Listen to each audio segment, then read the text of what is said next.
झालंय, त्यांनी उत्तर दिलेलं आहे. बसा, बोला. धन्यवाद अध्यक्ष महोदय.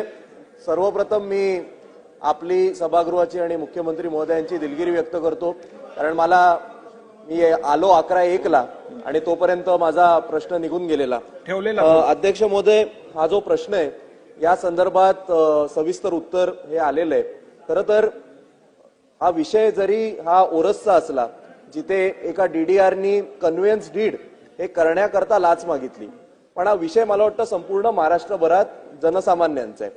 म्हणजे सरकारी कर्मचारी ज्यांना ज्या गोष्टीचा सरकार पगार देते ते काम करण्याकरता सामान्यांकडनं लाच मागितली जाते. आणि म्हणून माझा पहिला प्रश्न असा आहे की या प्रकरणातील उत्तर तर आलेलं आहे, पण हे जे उत्तर आहे हे रिएक्टिव्ह आहे, कारण कोणीतरी त्याची तक्रार केली आणि त्यानंतर अँटी करप्शननी त्याच्यावर कारवाई केलेली. पण आपण आज कुठल्याही जरी सरकारी ह्याच्यात कामात जरी गेलात तरी साधी साधी माणसं काय अँटी करप्शन पर्यंत पोहोचू शकत नाही. त्यामुळे कुठली प्रोएक्टिव्ह स्टेप या खालच्या स्तरावरचं करप्शन थांबवायला सरकार करणार आहे काय, हे माझा पहिला प्रश्न. आणि माझा दुसरा प्रश्न असा आहे की हे जे डीडीआर आहेत यांना आपण वेगवेगळी कामं अलॉट करण्याची आपण त्यांना पॉवर दिलेली आहे 10 लाखापर्यंतच्या, मग त्या मजूर संस्था असतील किंवा सुशिक्षित बेरोजगार असतील. पण वस्तुस्थिती अशी आहे की कुठेही सुशिक्षित बेरोजगारांना किंवा मजूर संस्थांना ती कामं दिली जात नाहीत.